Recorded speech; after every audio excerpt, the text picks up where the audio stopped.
Bonjour à tous. Pour moi, c'est là que tout a commencé, là où je me suis dit pour la première fois que j'étais un fan de Sonic. Quand j'ai joué à ce jeu, tout a changé pour moi et je vais vous expliquer pourquoi. Bienvenue dans les Chroniques Sonic.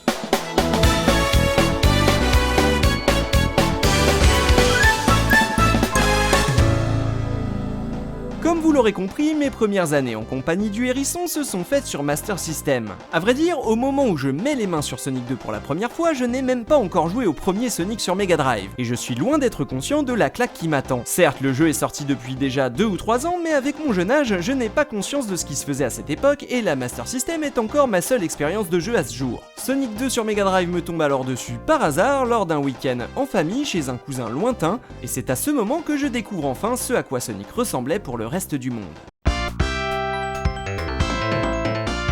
Quand je parlais de Sonic 1 et de sa lenteur dans ma première chronique, je ne pouvais pas m'empêcher de penser aux toutes premières secondes de Sonic 2. Rien que comparer les thèmes musicaux de Green Hill et d'Emerald Hill suffisent à cerner tout de suite la différence entre les deux softs. Sonic 2 fait preuve d'une vraie évolution en termes de technique et d'ambiance visuelle, les couleurs sont plus subtiles, les musiques plus chantantes, les dashs et les allers-retours de Sonic sont plus nerveux et son saut est plus souple. C'est aussi l'apparition du spin dash dans la série qui permet de ne pas avoir sans cesse à courir pour retrouver son élan. On peut aussi compter au rang des nouveautés l'apparition de Super Sonic que l'on peut obtenir en récupérant les 7 Chaos Emerald disséminés dans les 7 bonus stages en 3D. Oui, en 3D sur Mega Drive. Tout a été dynamisé, révolutionné pour rendre l'expérience Sonic plus nerveuse, le level design en est lui aussi affecté et les niveaux se transforment parfois en vrai labyrinthe. Pour résumer, si Sonic 1 s'était inspiré du pachinko, Sonic 2 descend bel et bien du flipper, avec ses bouncers dans tous les coins, ses rampes gigantesques et ses chemins si nombreux que vous ne savez parfois plus où vous allez atterrir. Un vrai level design de génie rempli de surprises. Et c'est ce jeu, même quelques années après sa sortie, qui m'a foutu une grosse tarte et poussé à acheter une Mega Drive avec mes petites économies pour vivre chez moi l'aventure vidéoludique la plus hallucinante que le jeu vidéo proposait à l'époque, et qui rendait instantanément has-been n'importe quelle autre licence. Alors maintenant, vous comprenez sans doute pourquoi je n'avais pas grand chose à dire sur Sonic 1. L'ayant découvert après cette formidable expérience qu'est le 2, impossible pour moi de ne pas voir que ce premier opus manquait du génie apporté au deuxième.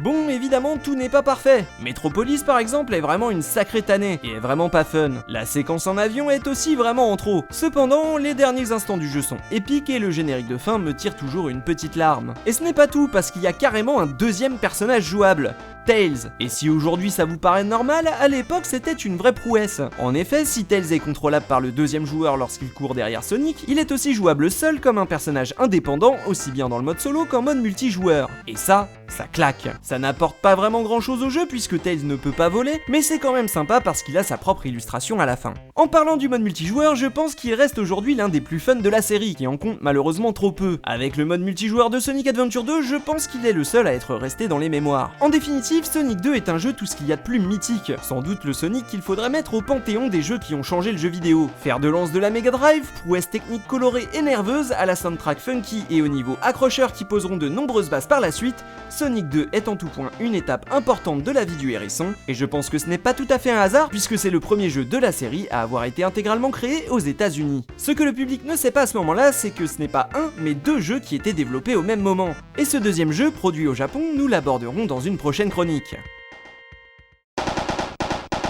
Merci à tous d'être fidèles à ce marathon, j'espère que cette nouvelle étape vous a plu. Dans le prochain épisode, je vous proposerai de vous aventurer sur un jeu plus méconnu, puisque j'ai aussi décidé de m'arrêter sur tous les jeux que je n'avais pas fait, ou comme ce sera le cas, ceux que je ne connaissais tout simplement pas. Comme d'habitude, je compte sur vous pour commenter l'émission et me donner votre avis. Je rappelle que cette chaîne est intégralement financée par ses spectateurs, et que vous aussi vous pouvez soutenir ce projet en allant directement me faire un don sur la plateforme Tipeee. Je vous affiche comme d'habitude mes plus généreux donateurs qui ont pu voir cette vidéo une semaine à l'avance. Merci à eux. Quant à moi, il ne me reste qu'à vous dire à très vite pour une nouvelle chronique.